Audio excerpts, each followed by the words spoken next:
Buon pomeriggio a tutti e benvenuti al concerto Reading Magnificat, le meraviglie del Natale. Un concerto che vede impegnate molte risorse del vittoriese e delle zone limitrofe.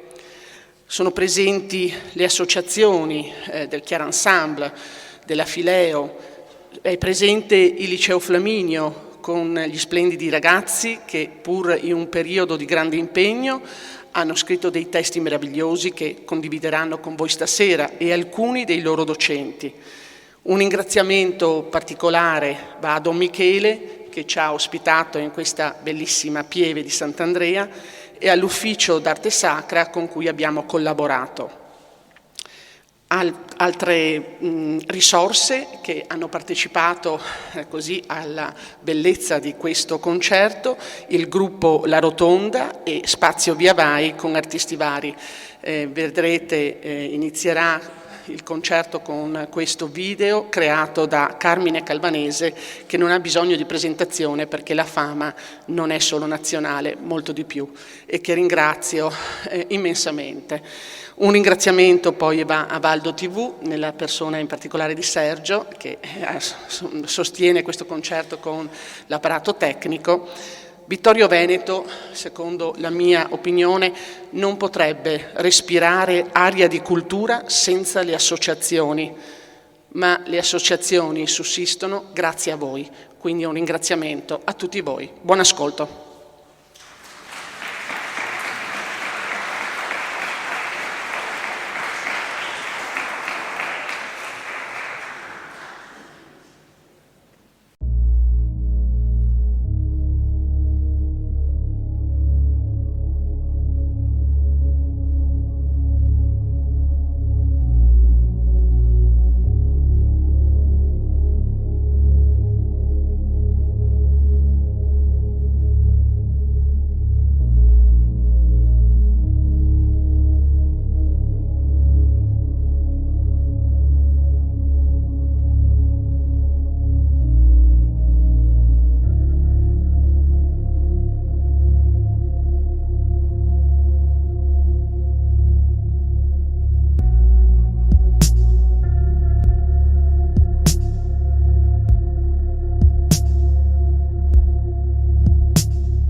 Qui nessuno è straniero.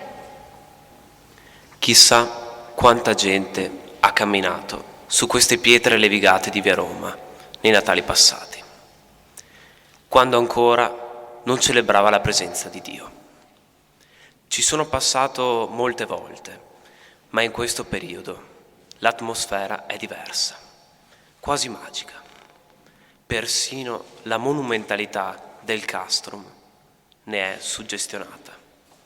Dai, percorriamola tutta. Ecco, Piazza Flaminio. Così raccolta sembra abbracciare il verde albero che la sera con le sue luci si trasforma in una trapunta di stelle. E la gente di passaggio si raccoglie vicina e si fa scaldare dal suo chiarore. Guarda, da lontano intravedo il Duomo di Serravalle, imponente nella sua semplicità. Ma lo sai che al suo interno è conservata la pala di uno degli artisti più importanti del nostro territorio? Ma sì, la pala cinquecentesca del Tiziano, la Vergine dolcissima con il bambino in braccio. Avrei voglia di rivederla. Eccola. La intravedi sull'altare maggiore?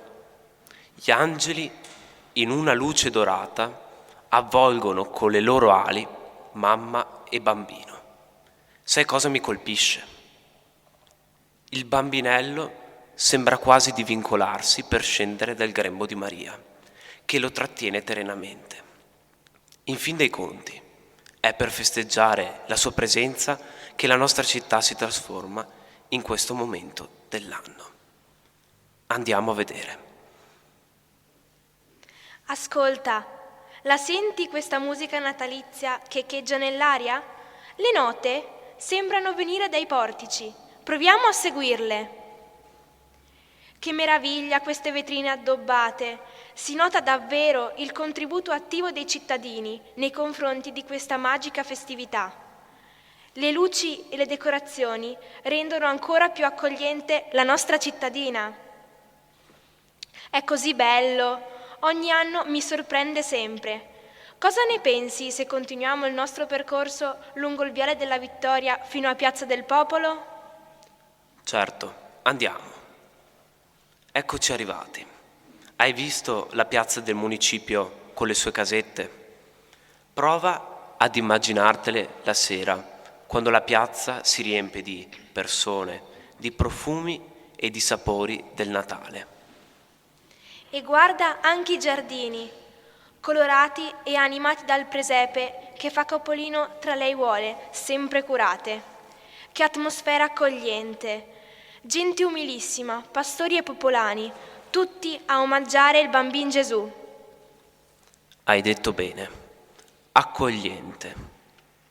Vedi il cartello vicino al presepe? Qui nessuno è straniero. Come a significare che nella nostra comunità chiunque si senta a disagio o provenga da un paese lontano è il benvenuto nella città della Vittoria.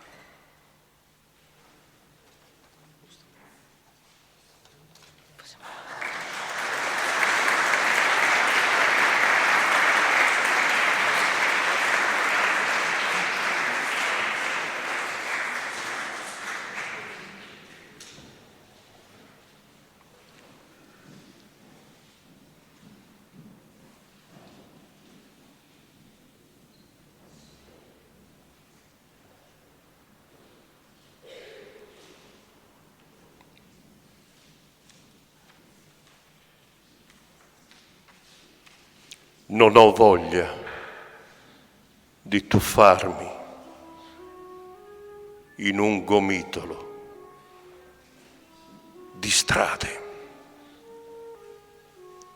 Ho tanta stanchezza sulle spalle. Lasciatemi così, come una cosa posata in un angolo e dimenticata. Qui non si sente altro che il caldo buono.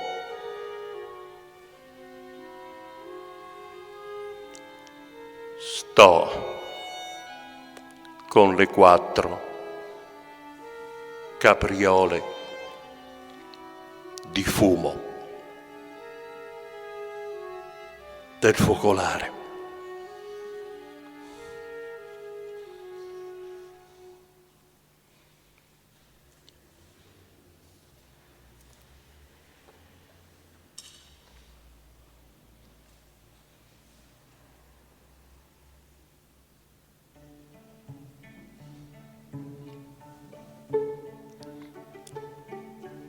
Il Pelle Rossa, con le piume in testa, con l'ascia di guerra in pugno stretta, com'è finito tra le statuine del presepe, pastori e pecorine, e l'asinello, e i magi sul cammello, e le stelle ben disposte, e la vecchina delle caldarroste.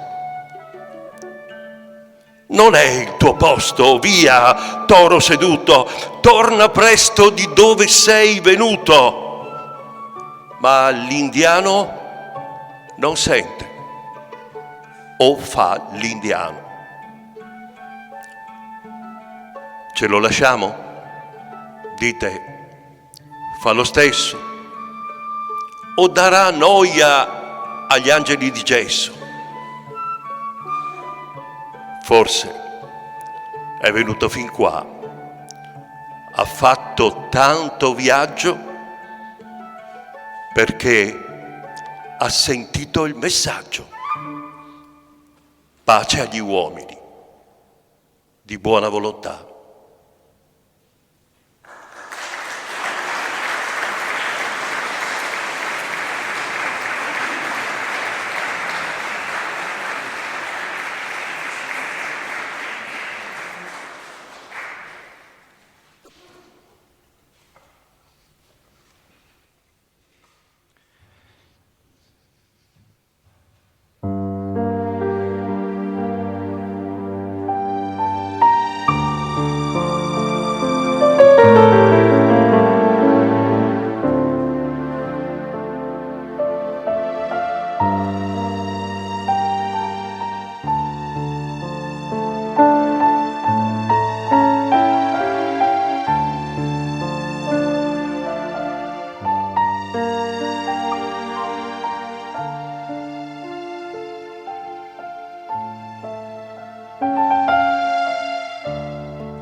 Fermarono i cieli cantando a Maria la dolce armonia, la nanna Gesù con voce divina, la Vergine bella, più vaga che stella, cantava così.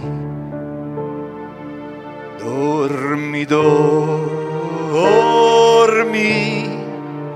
fai la ninna, nanna Gesù. Dormi, dormi, fai la ninna, nanna Gesù.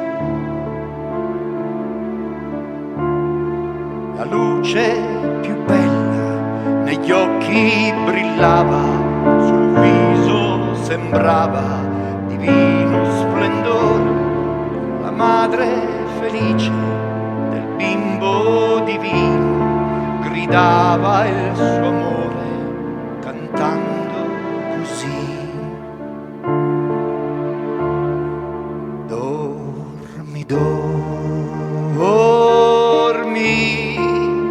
fai la ninna, nanna Gesù.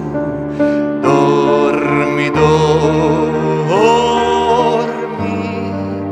fai la ninna, nanna Gesù.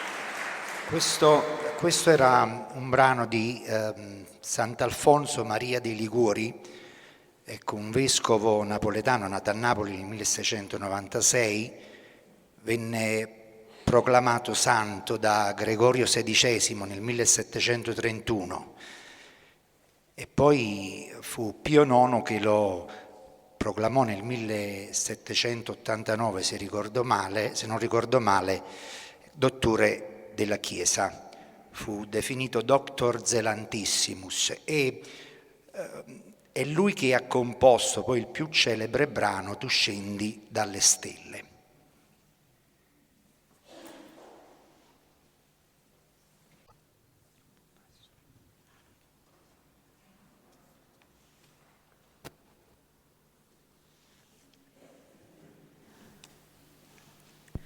Una vita in un secondo.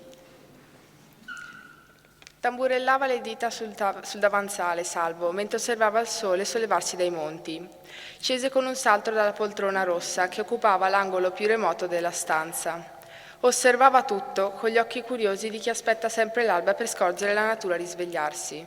Salvo aveva solo 8 anni, ma la sua curiosità animava tutto ciò che lo circondava. Sentì poi la madre camminare verso la sua camera. Si tuffò nel letto e si ricoprì di coperte fin sopra il capo. La donna aprì la porta e si affacciò per vedere il viso del figlio. Tirò le tende mentre Salvo sgranava gli occhi, come per fingere un risveglio improvviso. La madre lo guardava con un viso dolce mentre si sistemava la gonna di lana. Gli prese il viso fra le mani e lo accarezzò con delicatezza. Salvo sbadigliò e si mise a sedere, mentre ancora le gambe erano avvolte dalle calde coperte. «Buongiorno», disse il bambino. Lei lo prese in braccio per poi riadagiarlo a terra, dove i piccoli piedi affondarono nella moquette. Salvo si strinse nella sua gonna mentre cercava quel familiare profumo che la madre lasciava sui suoi vestiti. «La colazione è pronta», disse la donna prima di uscire dalla stanza.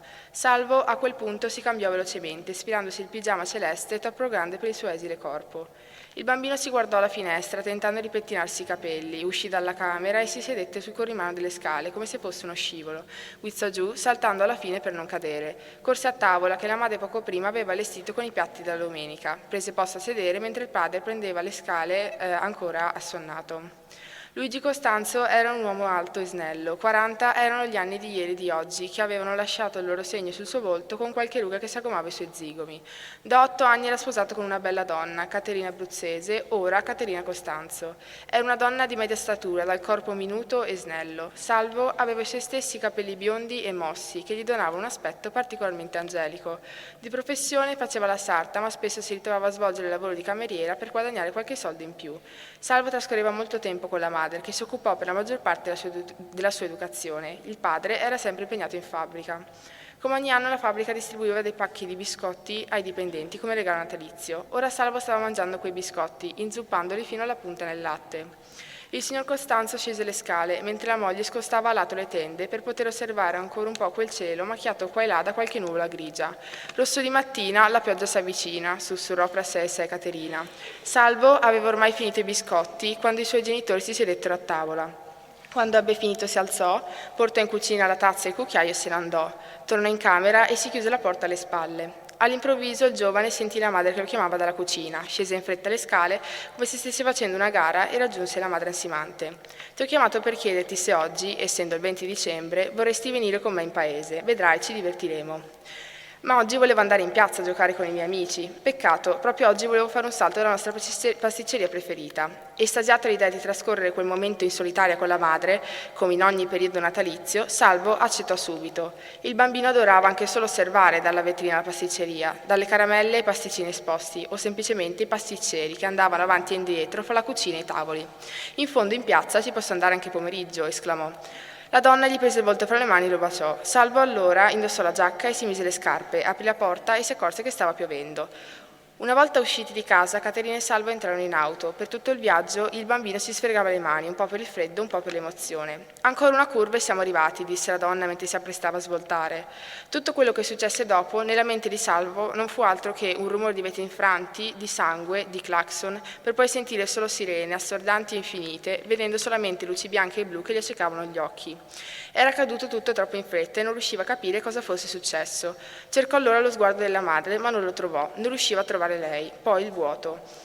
Riaprì gli occhi dolorante, tutto ciò che lo circondava erano lettini vuoti ed efflussori per flebo, un ospedale. Ma perché era lì? Cos'era successo? Dov'era sua madre? Voltò la testa e notò il padre seduto all'esterno su una di quelle panchine per l'attesa. Aveva la testa fra le mani e singhiozzava ininterrottamente, mentre un uomo con il camice bianco gli toccava la spalla come per dimostrargli il suo supporto. Si alzò e silenziosamente si avvicinò alla porta. Ci dispiace, non ce l'ha fatta. Perché si dispiaceva? Chi non ce l'aveva fatta? I freni stridenti, lo schianto, i vetri infranti, le urla, i pianti e le sirene. Sua madre non era lì con lui, il padre si disperava fuori dalla porta. Bastò un secondo a collegare tutto, bastò un secondo a capire chi non ce l'aveva fatta. Salvo svenne, forse perché il corpo non poteva reggere una tale notizia. Si svegliò nel suo letto, ora stava meglio, ma era ancora confuso dalle poche cose che ricordava. Aspettò come ogni mattina che la madre entrasse per dargli buongiorno. Erano le 8 ormai e di lì a poco lei sarebbe entrata. Aspettò 10 minuti, poi 20, 30, erano le 9. Niente, lei non arrivò. Salvo allora si decise a scendere dal letto e ad andarla a svegliare personalmente. Entrò nella camera, ma vide che il letto non era stato disfatto. Si avvicinò ed accarezzò le coperte. Erano fredde, come se nessuno ci si fosse buttato sopra da qualche giorno. Il bambino, confuso, uscì dalla stanza, scese velocemente le scale e andò in cucina. Fece per scendere l'ultimo gradino quando sentì un rumore di vetri infranti. Un flashback improvviso gli portò alla mente i fatti accaduti i giorni prima. Corse in cucina e aprì con frenesia la porta. Si affacciò e vide il padre accucciato a terra, intento a raccogliere i cocci di vetro. Quando sentì la porta aprirsi, alzò di scatto il volto. Si alzò e corse ad abbracciare il figlio, riempiendolo di baci. Aveva un insolito sorriso sul volto. Sembrava diverso, come se stesse sforzando quell'espressione, come se non fosse davvero felice. Sei sveglio? Pensavo non ti saresti risvegliato. Se avessi perso anche te, si fermò di colpo, come se quelle ultime 5 parole fossero state di troppo. Prese in braccio il figlio e lo portò in salotto, dove lo adagiò sul divano. Vado in cucina a finire di pulire, tu resta qui, devo dirti una cosa importante. Dopo qualche minuto ritornò dal bambino, che dall'ansia aveva iniziato a mordersi il labbro inferiore della bocca. Luigi appoggiò una mano su quella del figlio e lo guardò negli occhi. Accennò un sorriso spento per poi cominciare a spiegare. Vedi, qualche giorno fa è successa una cosa molto grave. Ti ricordi che tu e la mamma eravate usciti a fare compere? Il bambino annuì. Quel giorno tu e la mamma avete avuto un brutto incidente. Secondo alcune ipotesi la strada era ghiacciata, pioveva troppo e lei ha perso il controllo della macchina. C'è stato uno scontro con un altro veicolo troppo aggressivo. Lei ha cercato di proteggerti, ma così facendo non riuscì a proteggere se stessa. Salvo abbassò gli occhi. La mamma se n'è andata per sempre. Il bambino trattenne per un momento il respiro, come se il tempo si fosse fermato. Alzò lo sguardo. Vuol dire che non mi verrà più a svegliare, papà? Luigi accennò un sorriso, forse un po' sollevato dall'ingenuità del figlio. Fece di no con la testa. Ci fu un infinito silenzio, ma Luigi riuscì quasi a sentire tutti i pensieri che passavano per la testa del bambino. E dove è andata? Non si aspettava quella domanda. In realtà non si aspettava nulla di tutto ciò che era successo. È andata lassù, indicando il cielo. Salvo era confuso e Luigi non riusciva a decifrare le sue espressioni. Poi Luigi si staccò e gli mise sotto gli occhi un piccolo pacchetto con un grande fiocco dorato. Buon Natale. Salvo l'aveva scordato, fissò il pacchetto e poi suo padre, vedendo nei suoi occhi un senso di vuoto indescrivibile. Lui sapeva che non sarebbe stato un buon Natale, perché una parte di lui se n'era andata via quella mattina. Chiuse gli occhi e rivisse per qualche secondo i precedenti Natali. Una famiglia riunita intorno al tavolo, gioiosa e legata dall'amore. E allora capì, comprese che lui aveva sempre aspettato il Natale per i regali e per il panettone, ma aveva sempre sbagliato. Ora quel clima era cambiato. Negli anni a venire si rese conto che la gioia del Natale è data dall'amore verso le persone con cui le condividi. Era ancora un giovane ragazzo e non riusciva a colmare quel vuoto che sua madre aveva lasciato dentro di lui. Temeva che questa solitudine interiore l'avrebbe presto sopraffatto, ma ogni Natale gli dava la possibilità di riunirsi al solito tavolo con il padre e di ricordare tutti i momenti di gioia che la loro famiglia aveva vissuto. Forse il destino aveva distribuito male le carte come una partita di poker, forse era stato infame. Tuttavia Salvo aveva capito che la magia del Natale stava proprio nell'essere in grado di affievolire ogni dolore e far rivivere nel cuore le persone amate.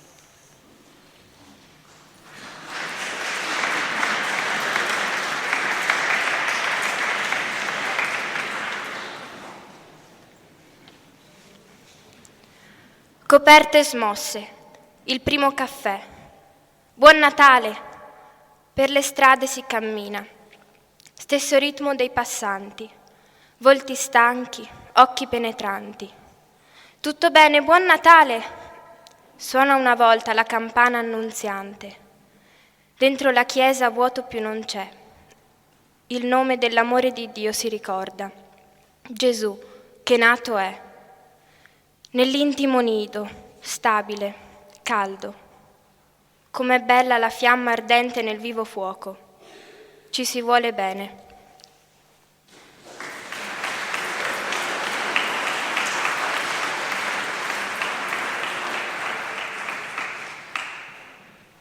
Facce, luci, strade, Natale.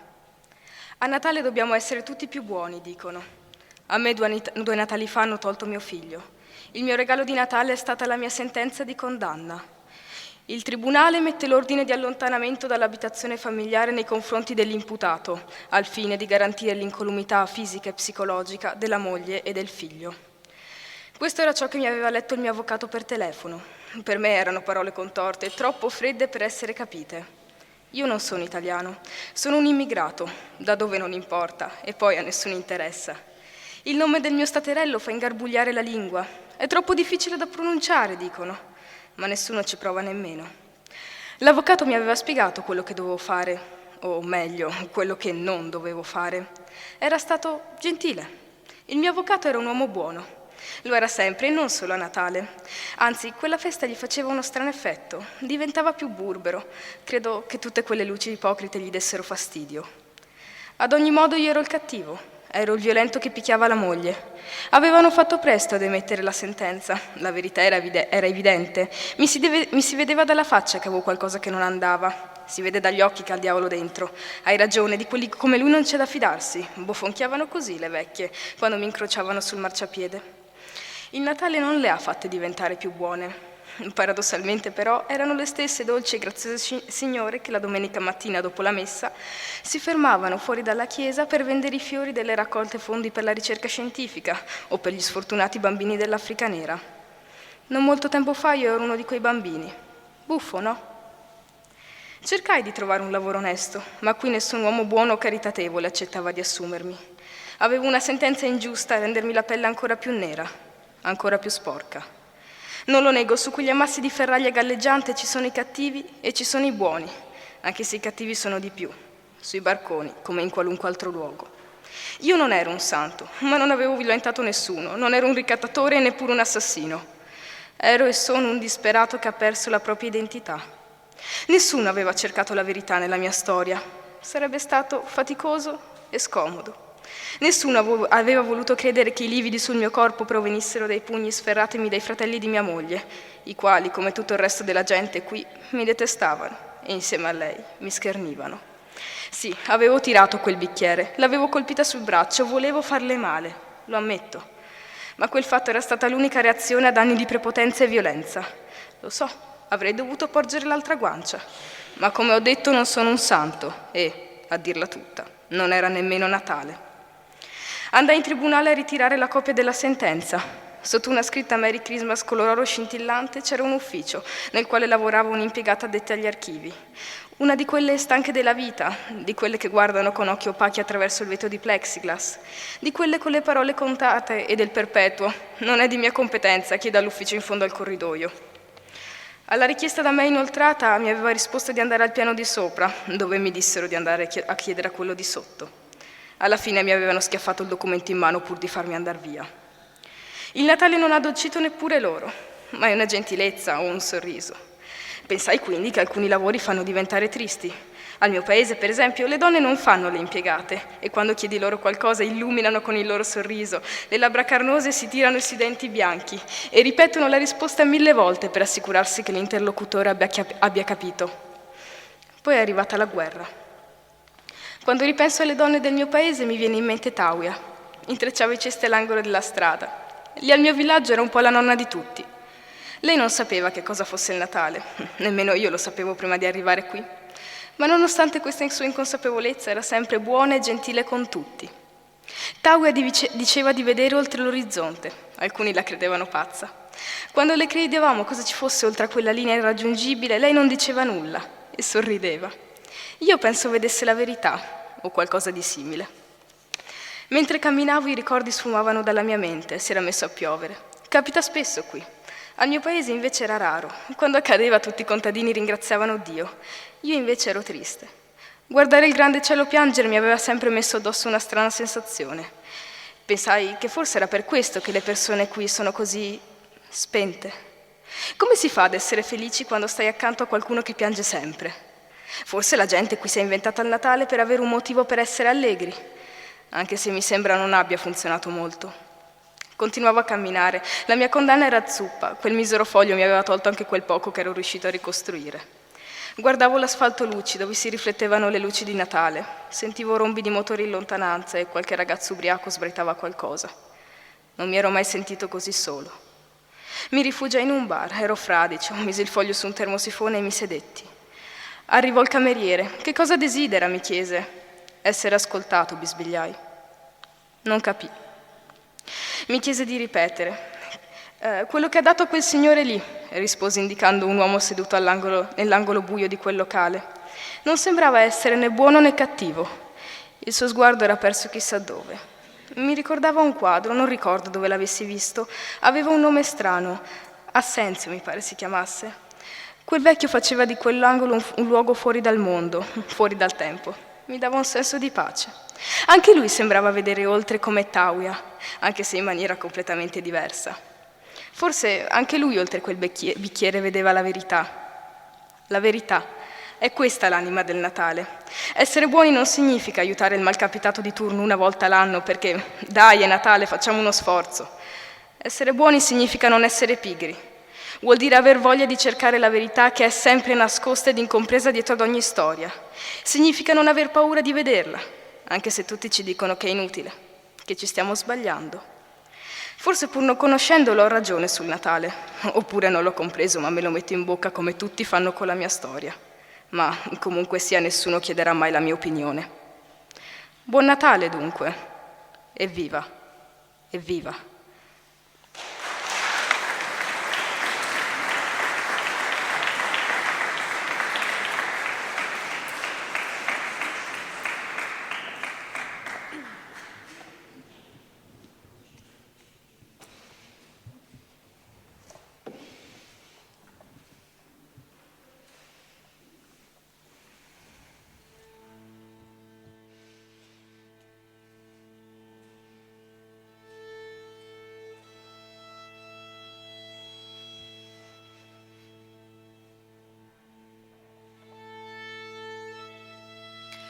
Molti anni fa, 3 strane figure andavano vagando per la pianura innevata.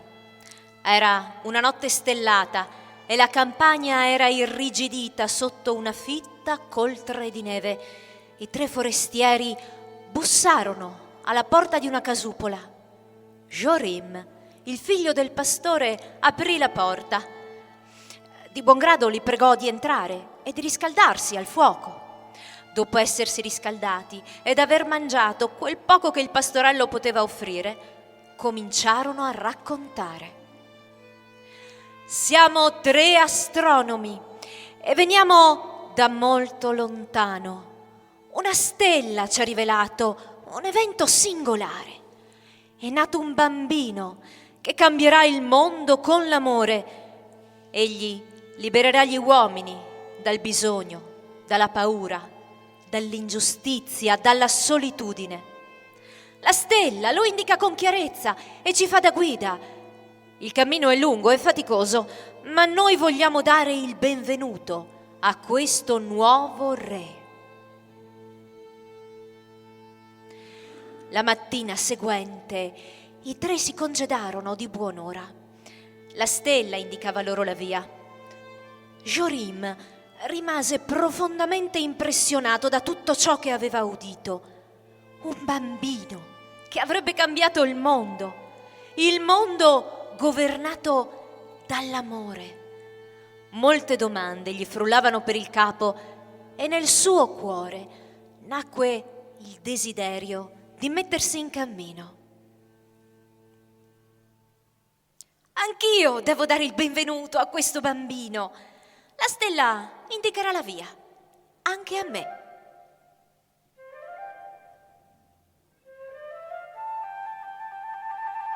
Si diresse a grandi passi verso il villaggio e là raccontò del suo incontro e della lieta novella. La gioia che emanava da lui contagiò anche gli altri. Dimenticarono i tormenti, gli affanni quotidiani e cominciarono a cantare e a ballare. Ecco qui, prendi questo flauto, dissero al momento del congedo. Il suo suono rallegrerà te e chiunque altro incontrerai e anche l'animo del bambino. Parlagli di noi e portagli le nostre speranze. La sua strada lo portò davanti a una casa sperduta. Là c'era un vecchio che stava spaccando della legna. Jorim lo aiutò e ben presto fecero una provvista che sarebbe bastata fino alla primavera. Anche a quest'uomo raccontò dove era diretto e quali speranze portava con sé. L'inverno è freddo e il cammino è molto lungo, disse il vecchio. Prendi con te questa coperta di lana, riscalderà te e il bambino e tu gli parlerai anche di me. Jorim proseguì, sempre seguendo la stella. Per la via poi incontrò una bambina. Si era smarrita e piangeva. Jorim la consolò suonandole il flauto e l'aiutò a trovare la casa dei suoi genitori. Felice, la madre strinse al petto la sua bambina e ancora una volta Jorim raccontò la storia dei 3 astronomi e del bambino appena nato che sarebbe stato d'aiuto a tutta l'umanità. Allora la donna gli diede un pane con frutta secca appena sfornato. Prendilo e portane un poco anche al bambino. Digli che lo aspettiamo. E poi si congedarono cordialmente.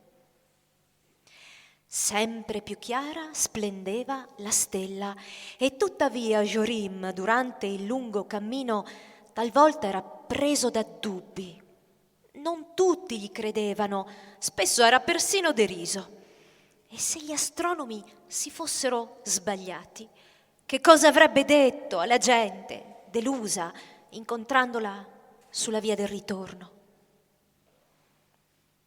Infine scorse una povera piccola capanna.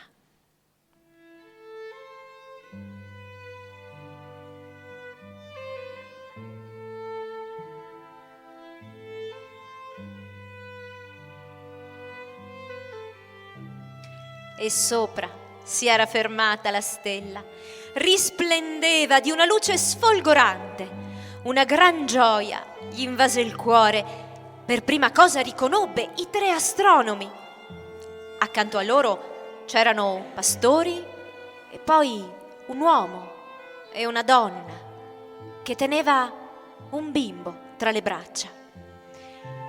Egli allora coprì con la coperta di lana la donna e il bambino per ripararli dal freddo e poi prese il pane di frutta e lo distribuì a tutti.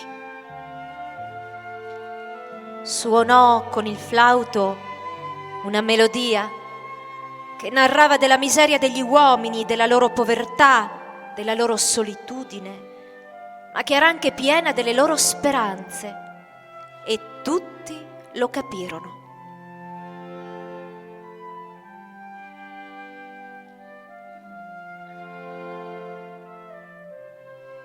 La via del ritorno gli sembrò felice, suonò splendidamente. Come mai prima d'allora?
Magnificat anima mea, magnificat Dominum et exultavi Spiritus meo in Deo salutari meo magnificat.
È bello fare i pezzenti a Natale, perché i ricchi allora sono più buoni. È bello il presepio a Natale che tiene l'agnello in mezzo ai leoni.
Natale, si sgretola l'affanno, barattolo di felicità, si unisce, si compatta, cresce, svanisce. Qualcosa illumina il silenzio. Si spegne l'odio, voragine sazia, stanca di inghiottire, fermenta l'aria, un brusio scalda il silenzio. Si dissolve la rabbia, benzina della violenza, di cui ogni uso e abuso, vuota è la sua tanica, un fragore divampa nel silenzio. Ritorna la felicità, barattolo affamato, riempito dalle persone anche con un piccolo sorriso. È arrivata la gioia del Natale.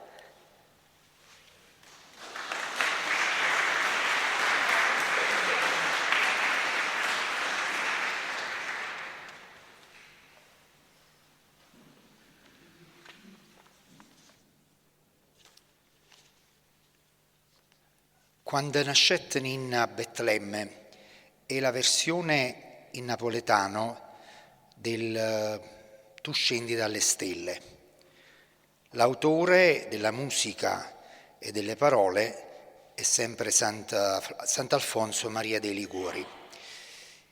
In questo testo Sant'Alfonso racconta un po' quella che è la sospensione cosmica di quella notte, con delle metafore, una simbologia meravigliosa quanto quella notte, potremmo dire. Vi leggo qualche verso. Quando nascette Ninna a Betlemme, suonano anche le campane, era notte e pareva mesiorno. Quando nacque Gesù a Betlemme era notte, ma sembrava mezzogiorno. Mai le stelle, lustre belle, s'avarettero così, e a più lucente, e a chiamare l'imagine all'Oriente. Mai le stelle furono così splendenti, mai si videro così, e tutte quante andarono a chiamare i magi all'Oriente. Con tutte che era virna, nenno belle, nascettero a migliare rose sciure. Pensio fiene, sicché tuosta, che fu posto sotto attesa un figliuletta, e de frunnelle sciure se vestette. Era inverno, ma nacquero comunque rose e fiori. Anche il fieno era caldo sotto quel corpicino e si rivestì di tanti fiori. Ma adesso ve la faccio ascoltare.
Quando nascette Ninna, quando nascette Ninna, a Betlemme,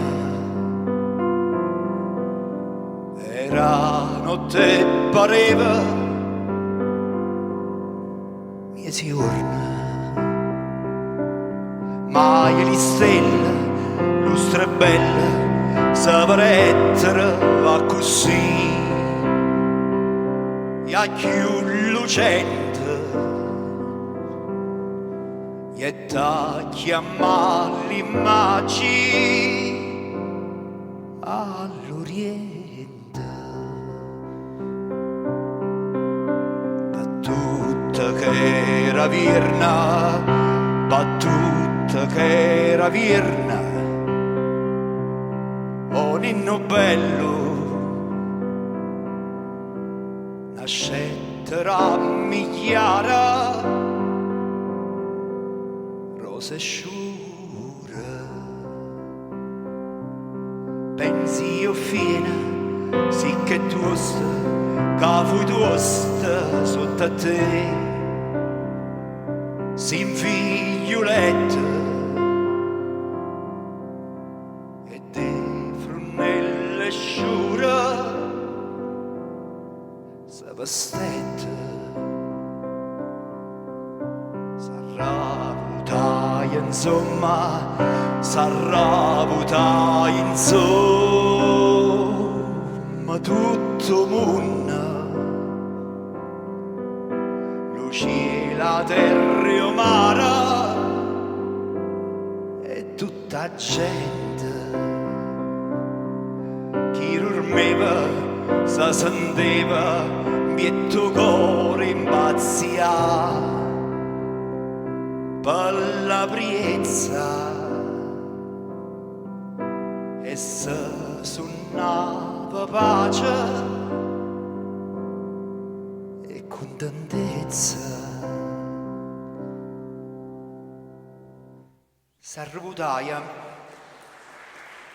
S'arrevutaia insomma tutto mondo, lucia la terra umana e tutte gente, chi dormeva si sentiva in pietto cuore pazzia, per la priezza, e sussurrava pace e contentezza.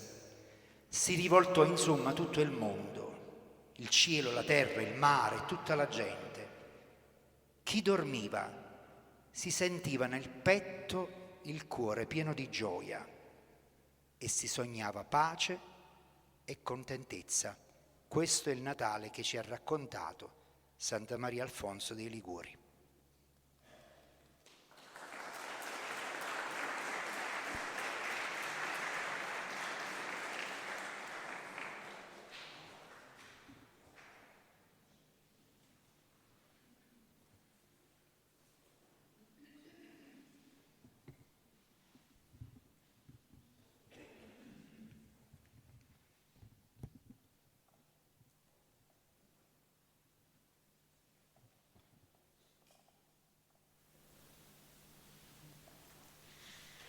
Da uno sguardo anestetizzato.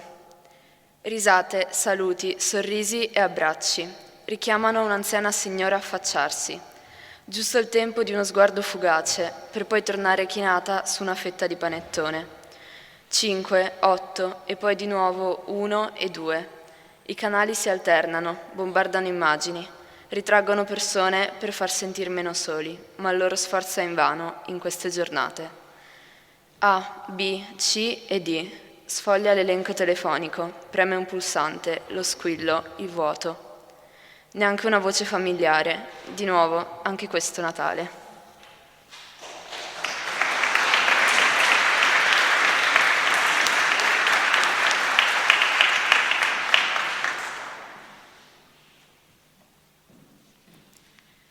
Oltre la mia realtà. Le luci colorate degli alberi illuminano le strade. Le campane della chiesa suonano a festa. Mi chiamo Arianna, ho 15 anni e vorrei tornare bambina, a quando tutto sembrava magico e sognavo un 25 dicembre con la neve. a quando mi alzavo all'alba per scartare i pacchi regalo disposti in ordine sotto l'albero. Passano gli anni, si cresce, eppure certe cose non cambiano. Oggi vivo il Natale con la stessa spensieratezza di allora. Accanto a me una costante, la mia famiglia. Il sole scompare all'orizzonte. Guardo il cielo che, trasformatosi in pittore, dipinge la tela della notte. Rincorro una stella, l'afferro, mi sfugge. Avrei voluto conservarne anche solo un frammento che potesse riaccendere il ricordo dell'ennesimo Natale giunto al termine. Chiudo gli occhi e l'accompagno con lo sguardo nell'universo, chiedendomi dove sceglierà di terminare il proprio viaggio. Mi chiamo Vera, ho 15 anni e per la prima volta sotto l'albero non ho trovato nessun regalo. In realtà quest'anno l'albero nemmeno ho avuto la possibilità di addobbarlo. Nel mio paese era un momento magico, quello di preparazione al Natale. Le luci riscaldavano il rigido inverno. I bambini si recavano nella grande piazza di Kiev con in mano la loro letterina, perché era lì che avrebbero incontrato Babbo Natale. Si facevano timidi di fronte a quell'omone con la barba, nemmeno riuscivano a pronunciare parola. Sono gli stessi bambini che oggi piangono disperati tra le bombe che cadono incessanti come d'inverno la neve.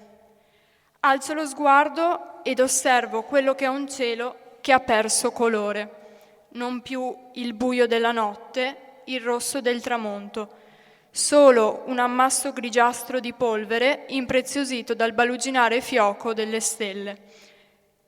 Ve n'è una che brilla più delle altre.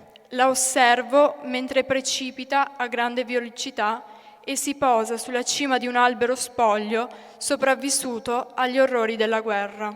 Accende il ricordo. Chiudo gli occhi e ritorno lì, a quando il Natale aveva un qualcosa di magico. Ma la guerra finirà. Sarà allora che torneranno i pupazzi di neve, i bastoncini di zucchero, i sorrisi sul volto di coloro a cui la vita è stata data in dono e che lottano ogni giorno per restare aggrappati ad essa. Poi gli alberi arricchiti da palline sfarzose, le luci, i regali, il piacere di trascorrere un così bel giorno di festa accanto ad amici e parenti, perché è questa la magia del Natale.